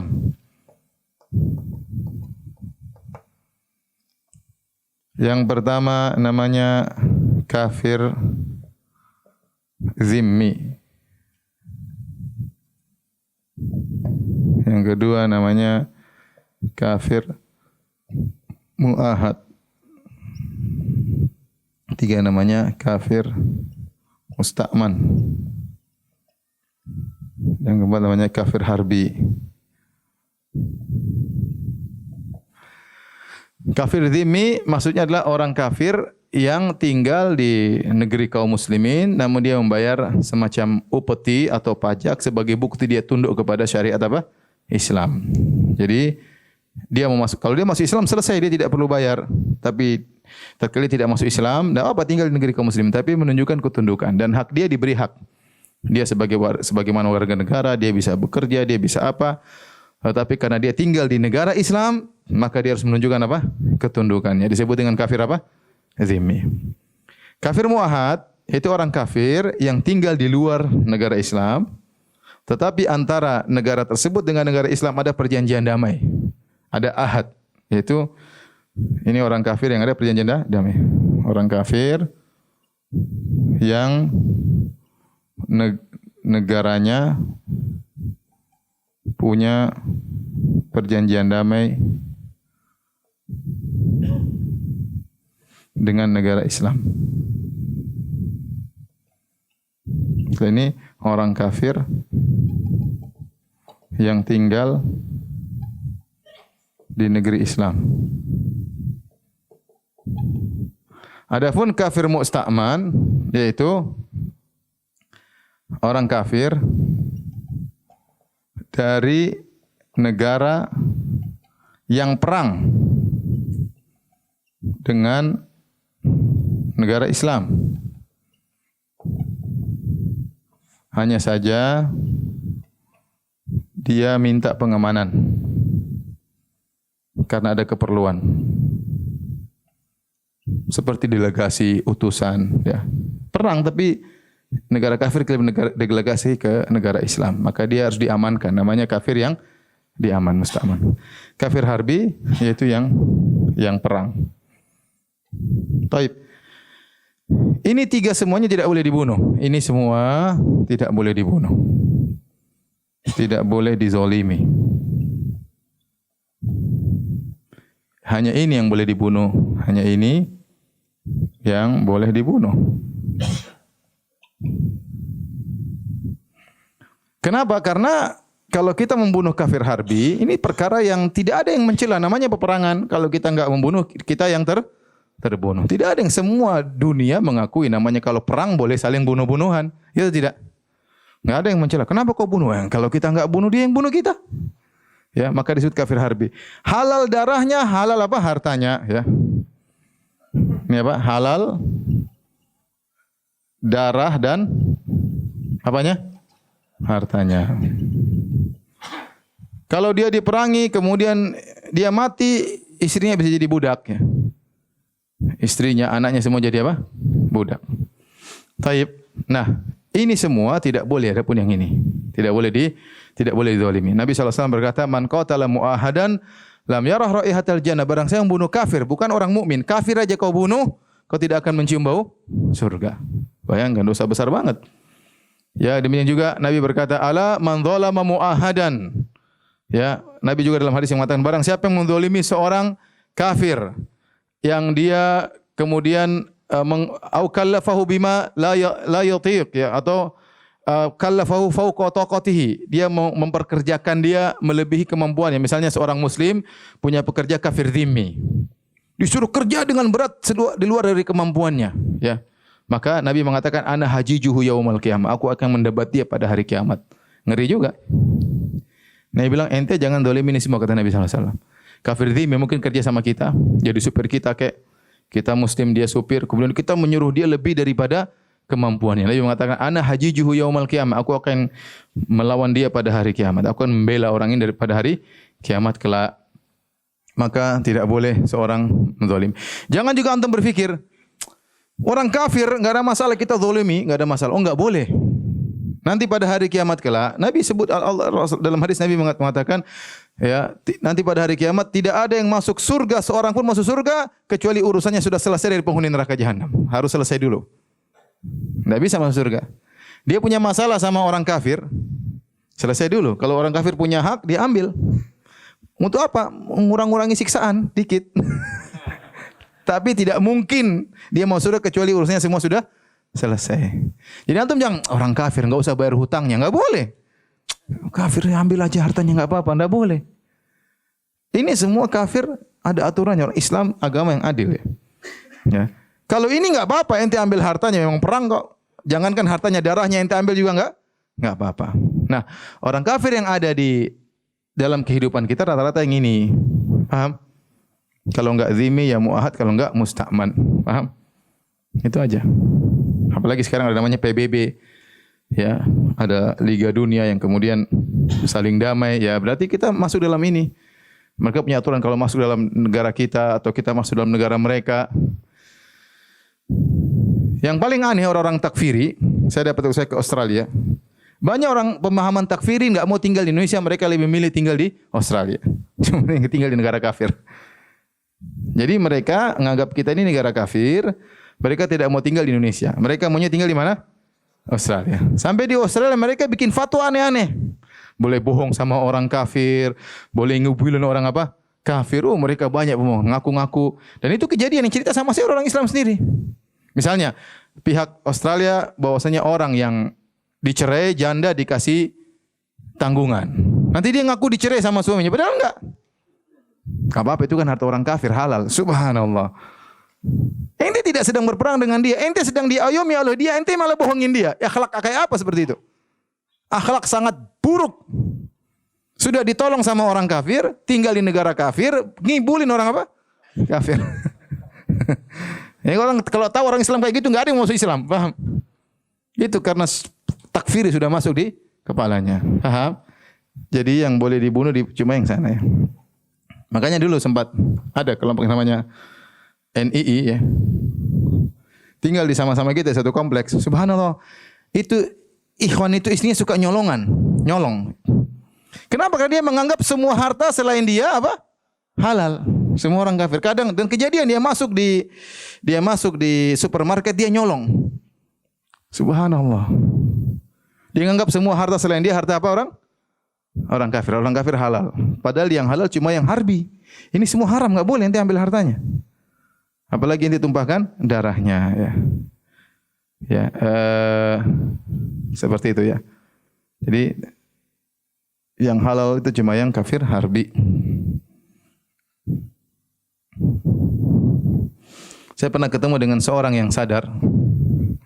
Dia juga gitu memahami selain kelompok dia semuanya kafir. Dia berkata,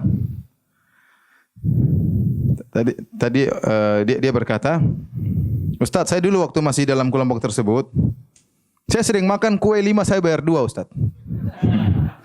Tapi itu saya masih baik, saya bayar 2. Harusnya tidak bayar juga enggak apa-apa, cuma takut ketahuan. Jadi makan berapa? 2. Padahal dia makan apa? 5. Karena dia meyakini semua harta selain dia hukumnya apa? Halal. Karena enggak pernah belajar ya begitu jadinya ya. Bahlul ya. Repot. Baik. Kita lanjutkan. Wa an Abi Hurairah radhiyallahu anhu, bayangkan sini kata Nabi, wa inna rihaha tujadu min masrati arba'ina aman. Sungguhnya bau surga itu terciumkan dari jarak 40 tahun perjalanan. Bayangkan, 40 tahun belum sampai surga sudah kecium apa? Baunya. Masya Allah, surga ya. Dari jarak 40 tahun perjalanan sudah kecium apa? Baunya. Belum kalau udah masuk ya. Saya sering kalau baca hadis ini saya ingat kalau saya di Masjid Nabawi, misalnya musim panas, kita belum masuk di pintu, baru jarak 100 meter sudah kerasa apa? Segarnya. Kira-kira begitulah. Ini jarang 40 tahun sudah kecium harumnya. Bagaimana kalau sudah masuk dalamnya? Harumnya bidadari sudah kecium dari. Bagaimana kalau sudah masuk? Baik. Baik, kita lanjutkan. An Abi Hurairah radhiyallahu anhu, anin Nabi sallallahu alaihi wasallam qala, dari Nabi sallallahu alaihi wasallam beliau bersabda, "Alaman qatala nafsan muahadatan, laha dhimmatullahi wa dhimmatu rasuli faqad akhfara dhimmatallah." Dalam riwayat ahqara ya, dhimmatallah ya. Barang siapa, ketahuilah barang siapa yang membunuh jiwa muahadan, kafir muahadan, yang ada jaminan Allah dan jaminan Rasulnya, kan tidak boleh. Dia sudah membayar, dia sudah ada perjanjian, ada jaminan, maka dia telah melanggar tanggungan Allah. Faqad akhfara atau ahqara, dia menghinakan tanggungan Allah. Ini kan di bawah tanggungan Allah. Kenapa kau hinakan? Kenapa kau langgar? Wala yurah rahatal jannah wa inna rihaha la yujadu min sarati arba'ina kharifan. Dan dia tidak akan mencium bau surga, padahal bau surga tercium dari jarak 40 tahun perjalanan. Baik, 2 hadis lagi. Wa an Abi Hurairah radhiyallahu anhu, dari Abu Hurairah radhiyallahu anhu, anin Nabi sallallahu alaihi wasallam qala, dari Nabi sallallahu alaihi wasallam beliau bersabda, "Man a'ana ala qatli mu'minin bi syatri kalimah, laqiyallaha maktubun baina ainaihi ayisun min rahmatillah." Barang siapa yang membantu terbunuhnya, ikut andil dalam terbunuhnya seorang mukmin, meskipun dia hanya menyumbangkan setengah perkataan, setengah kata, gara-gara ngomong sedikit ikut memprovokasi, maka terjadi pembunuhan, maka dia akan bertemu dengan Allah, tercatat di dahinya di antara kedua matanya orang yang terputus asa dari rahmat Allah Subhanahu wa taala. Namun hadis ini kata Imam Zahabi, rawahul Imam Ahmad wa Ibnu Majah, riwayat Imam Ahmad Ibnu Majah, wa fi isnadihi maqal, hadisnya dhaif. Hadisnya apa? Dhaif. Tetapi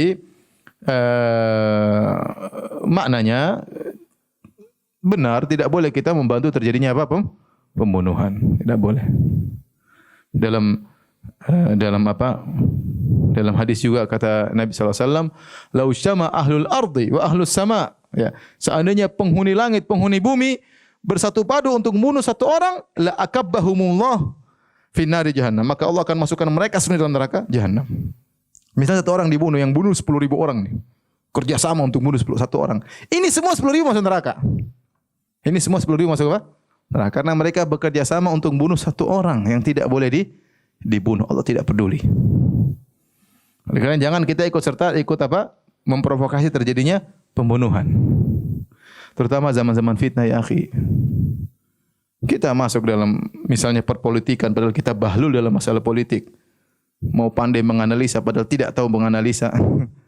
Sumber beritanya pun tidak jelas dari thiqah atau dhaif atau pendusta, muslim atau kafir. Kemudian kita mengelola data tersebut, kemudian kita akhirnya ikut provokasi, kemudian terjadi pertemuan ramai-ramai, akhirnya ada yang mati. Aduh, repot. Ada yang repot. Bayangkan apalagi kemudian kita memprovokasi orang, kemudian keluar di jalan sambil merasa ini sedang jihad. Bagaimana? Dia sudah siap mati. Nanti ada lagi satu ustaz ceramah, bunuh saja, jihad fisabilillah. Terus polisinya juga merasa jihad, sama-sama jihad, gimana? Ada kan berfatwa demikian? Bunuh saja, jihad, membela, akhirnya repot. Fitnah. Orang yang demo merasa jihad, polisi yang bela juga merasa jihad. Kalau terjadi seperti itu, sudah siap pertumpahan darah. Anda ikut serta dalam provokasi, ya hati-hati. Itu yang terbunuh kaum muslimin. Baik polisinya maupun yang demonstrannya, sama-sama kaum muslimin. Hati-hati. Jangan sampai kita ikut provokasi ya. Berpikir yang cerdas, tidak semua harus kita nimbrung, tidak semua kita harus jadi jagoan berbicara di medan seperti itu. Masalahnya panjang pada hari kiamat kelak. Baik, hadis yang terakhir. Wa an Muawiyah qala sami'tu Rasulullah sallallahu alaihi wasallam yaqul, dari Muawiyah radhiyallahu anhu beliau berkata, aku mendengar Rasulullah SAW bersabda, kullu dzambin asallahu an yaghfirahu illa rajulu yamutu kafiran. Setiap dosa masih mungkin Allah mengampuninya kecuali seorang yang meninggal dalam kondisi kafir, awir rajulu yaqtulu mu'minan muta'ammidan, atau seorang yang membunuh seorang mukmin yang lain dengan sengaja. Hadis riwayat Nasa'i dan disahihkan oleh Al-Hakim dan disetujui oleh Az-Zahabi dan dinyatakan oleh Al-Mizzi isnaduhu hasan, atau dinyatakan oleh Syekh Masyhur Hasan Salman isnaduhu hasan, hadisnya hasan. Hadis ini ya menunjukkan sulitnya orang yang membunuh orang lain dengan sengaja untuk diampuni. Namun saya katakan masih mungkin diampuni meskipun apa? Sulit. Dia harus benar-benar bertobat kepada Allah karena hal-hal yang telah kita sebutkan sebelumnya. Taib. Ini mau lanjut dosa kedua atau tanya jawab? Tanya jawab ya. Kayaknya sudah capek ya. Ini terus kapan kita mau selesai ini? 70 dosa, 70 pertemuan berarti.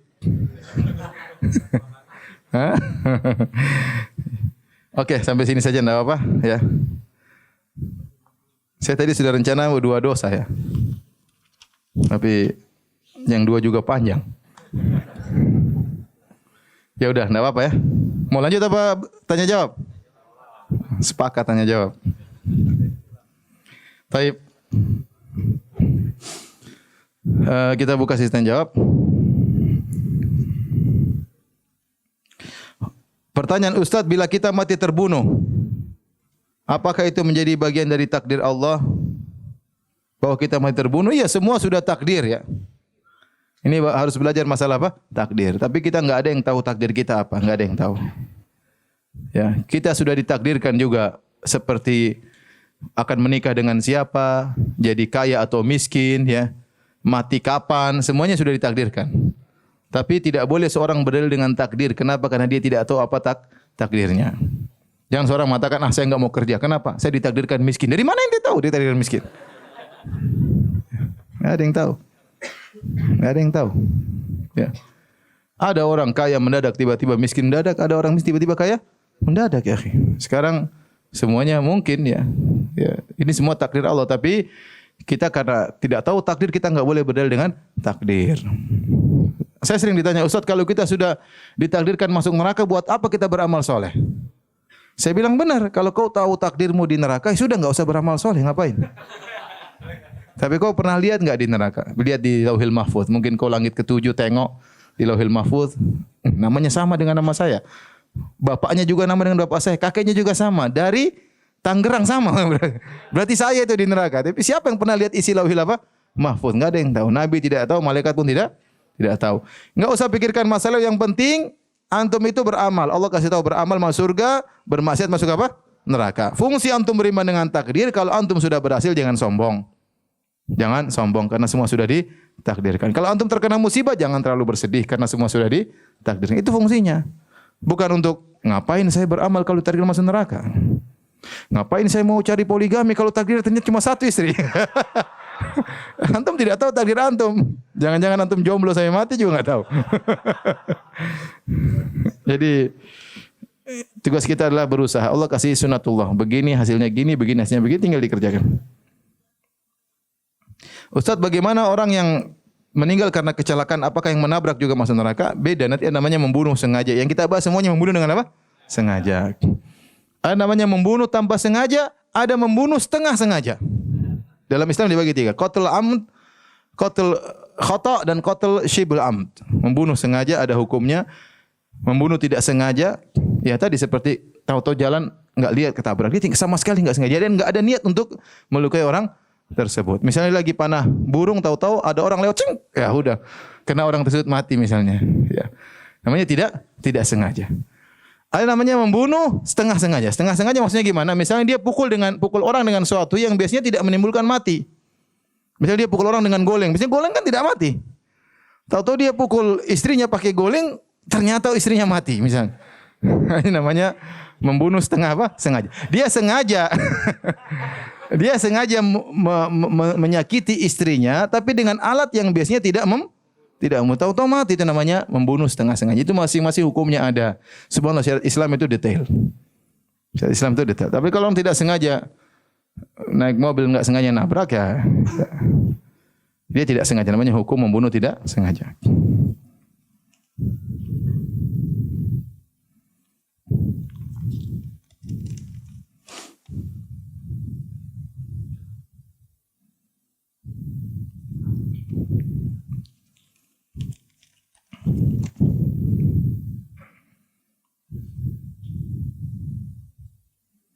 Dosakah kita ketika saya mendoakan seorang agar mendapat hidayah, diberikan ganjaran sesuai dengan perbuatannya, yang kalau menzalimi, dan agar Allah mengampuninya? Fulan selalu mencemoohkan kajian-kajian sunnah. Kemudian qadarullah fulan itu jatuh sakit. Apakah hal ini terjadi sebagai teguran dari Allah kepada si fulan? Bisakah saya anjurkan dia untuk diruqyah? Intinya tidak usahlah kita doakan keburukan kepada seorang kecuali dia benar-benar apa? Benar-benar kezalimannya merata, kemudian itu boleh-boleh saja kita berdoa, ya Allah, selesaikan dia ya Allah. Kezaliman yang terlalu apa? Banyak. Beri hidayah atau selesaikannya. Kalau orang baru diganggu sedikit, kita ini masa sedikit marah, sedikit apa? Marah. Orang ganggu sedikit baru maki-maki sedikit, ya sabar ya. Doain ya Allah beri hidayah, gitu aja, enggak usah ya Allah beri hidayah atau selesaikan. Nah, itu kecuali orang yang benar-benar zalim, yang benar-benar parah, ya itu boleh-boleh saja ya. Tapi kalau orang cuma tetangga, cuma orang mungkin maki-maki kita di medsos, orang ya sudahlah biarin aja lah. Itu daripada lika-liku kehidupannya. Setiap nabi ada musuhnya ya. Setiap nabi ada musuhnya ya.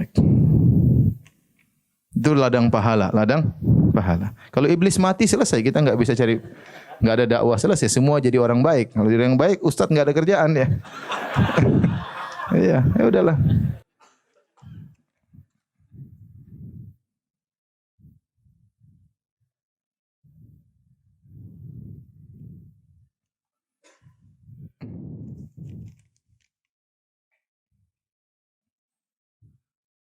Ustaz, bagaimana dengan hukum aborsi dengan alasan tertentu?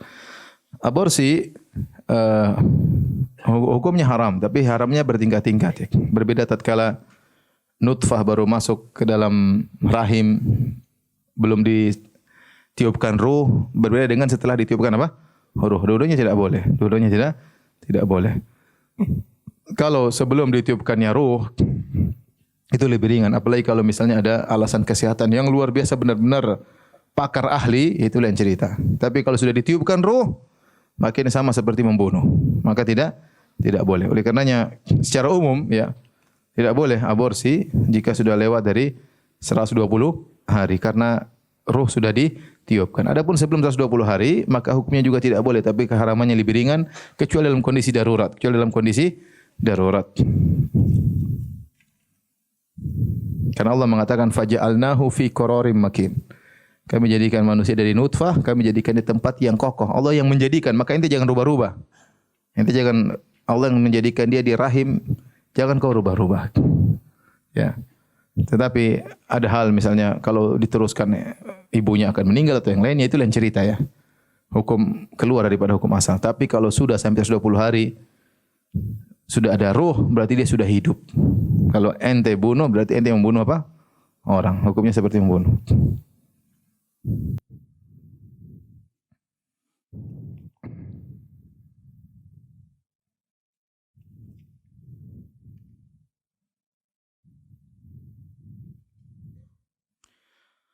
Ustaz, bagaimana jika kita berbelanja memanfaatkan momen tertentu seperti tahun baru, Natalan, Valentine untuk mendapatkan diskon? Karena saya hobi belanja kalau ada diskon. Para ulama mengatakan tidak mengapa ya. Kalau misalnya memang kita selalu belanja ya, kebetulan di hari tersebut ada diskon, enggak apa-apa kita ambil diskon apa tersebut. Tapi jangan ikut selamat ya. Jangan ucapkan apa? Jangan ikut mengucapkan apa? Selamat. Bagaimana bila seorang membunuh karena terdesak seperti ingin diperkosa atau ingin dirampok? Ya ini lain cerita. Ini berarti dia membunuh dengan hak. Membunuh dengan apa? Dengan hak. Yang dilarang adalah membunuh tanpa hak. Ya. Kalau dia membunuh dengan hak, kalau dia tidak ada perampok datang, dia ingin membela hartanya, membela keluarganya, dia meninggal mati syahid. Kata Nabi sallallahu alaihi wasallam, "Man qutila duna malihi fahuwa syahid." Barang siapa meninggal karena membela hartanya, dia mati syahid. Contohnya ada begal datang, kemudian dia melawan dan dia mati syahid. Tapi kalau dia ambil motor istri saya masih ada, sudah ambil aja motor, ngapain? Tapi kalau dia ternyata meninggal gara-gara ingin mempertahankan motornya, dia mati syahid. Tapi dia pilihan mau mati syahid atau kasih motor, cari motor gampang. Kasihan anak istri saya, ya terserah dia. Terserah dia. Tidak harus dia melawan sampai dia mati. Tidak harus.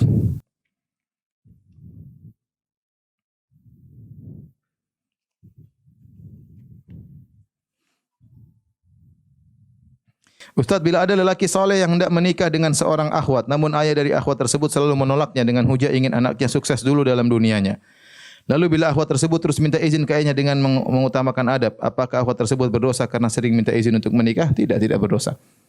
Tidak berdosa. Hak ayah ya untuk menikahkan anaknya. Ya, untuk menikahkan anaknya. Kalau ternyata sang ayah menolak tanpa alasan syar'i ya, berulang-ulang, maka perwalian sang ayah bisa gugur. Caranya bagaimana? Pergi ke mahkamah atau untuk minta cari wali yang lain ya. Maka bisa digugurkan oleh mahkamah atau kalau pengadilan agama lah, atau KUA, saya enggak tahu kalau di sini ya. Tetapi sebaiknya kita sabar ya, namanya orang tua ya, enggak usah kita sampai pada tahapan tersebut. Orang tua mengatakan kamu sukses dulu ya. Kita tinggal rayu orang tua, sampaikan ya bahwasanya saya khawatir saya bermaksiat, saya khawatir ini ada orang soleh, kalau kita tolak nanti dosa dan yang lainnya, sampaikan ke orang tua dan ini tidak berdosa. Kita menjelaskan hukum syar'i kepada orang tua.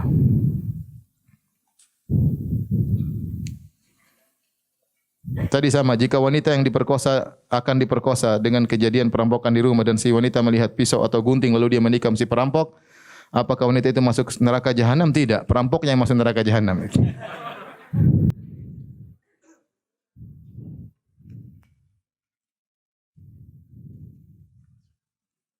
Jadi yang kita bahas ini membunuh tanpa apa? Hak.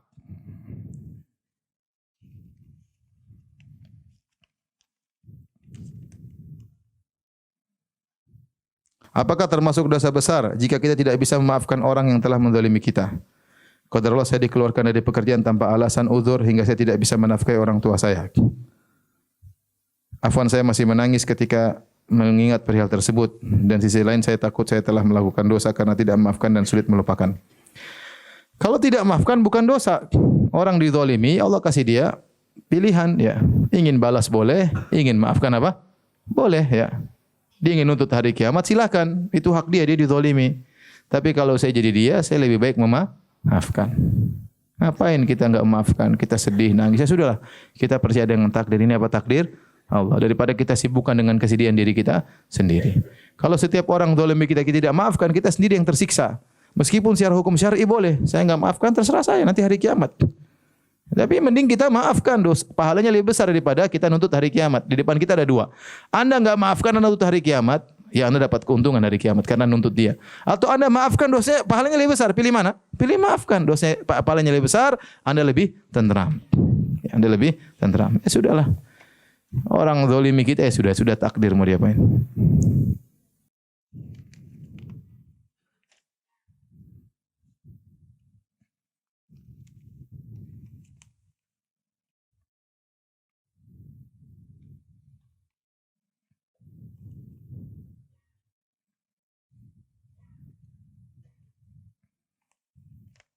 Ustaz bertanya di luar tema, apakah setiap hari Jumat kita membaca surat Al-Kahfi? Hadisnya sahihkah? Ya hadisnya ada dua riwayat, ada riwayat yang mauquf, ada riwayat yang marfu. Yang marfu dari Nabi sallallahu alaihi wasallam diperbincangkan oleh para ulama, tapi para ulama yang mauquf yang sampai kepada sahabat.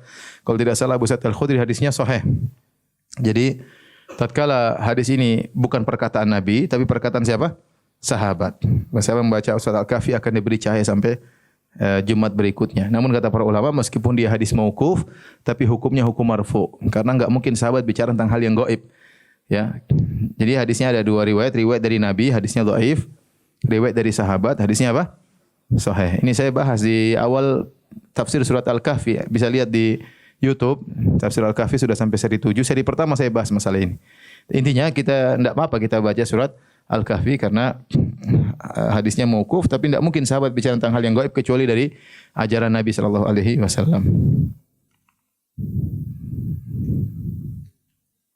Ustaz, alhamdulillah suami saya rajin ke masjid, rajin kajian sunnah, berpenampilan sunnah, tapi dia masih suka mendengarkan campur sari, wayang, ketoprak.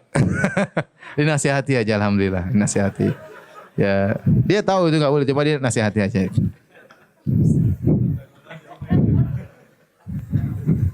Pelan-pelan, doain.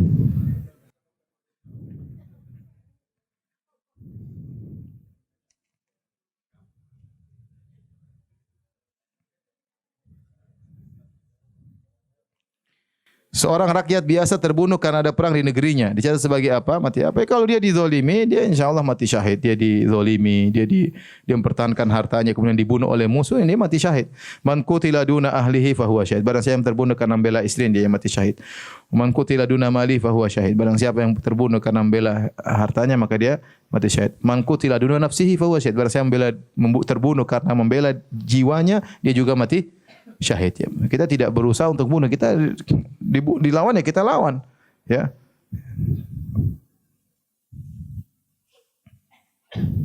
Seperti misalnya negara kita diserang misalnya. Hampir terjadi perang melawan Cina karena ingin menangwel apa? Natuna misalnya. Kemudian Cina turun sini ingin perang sama kita. Kita bela negara kita, kan bela harta kita, ya tidak? Bela harta kita, bela kepemilikan negara, mati syahid kalau kita seandainya terjadi peperangan. Tapi alhamdulillah tidak ada peperangan.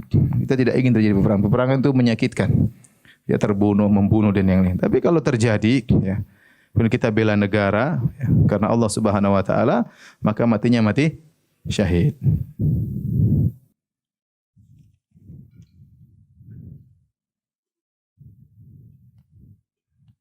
Ini banyak pertanyaan Ustaz, bagaimana membunuh dalam hukum rajam ya? Semua hukum membunuh boleh kalau ada hak. Contohnya membunuh orang yang membunuh. Kita bunuh memang harus dibunuh. Kenapa dia bunuh orang? Ya dibunuh. Membunuh orang yang berzina padahal sudah menikah maka dihukum rajam ya misalnya ya. Atau seorang yang murtad dibunuh boleh. Semua yang melakukan adalah pemerintah.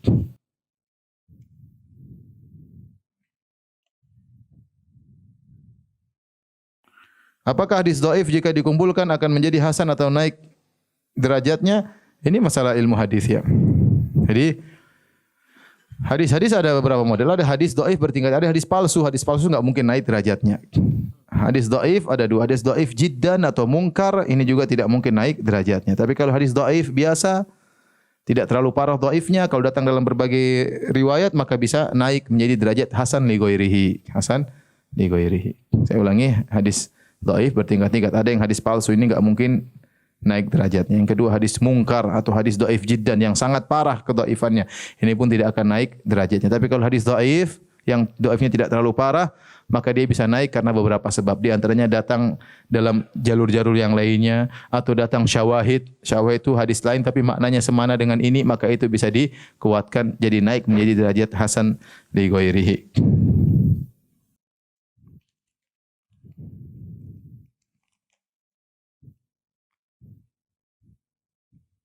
Baik, demikian saja ya. Demikian saja kajian kita. Insyaallah kita bertemu bulan depan ya. Bulan depan tanggal berapa? Khawatirnya saya umrah. Tanggal berapa bulan depan?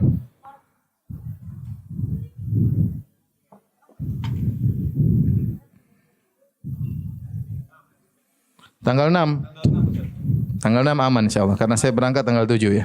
Insyaallah tanggal 6 kita bertemu lagi ya. Demikian ya, kecuali Allah mentakdirkan yang lain. Baik, subhanakallah bihamdik asyhadu an la ilaha illa anta astaghfiruka wa atubu ilaik. Assalamualaikum warahmatullahi wabarakatuh.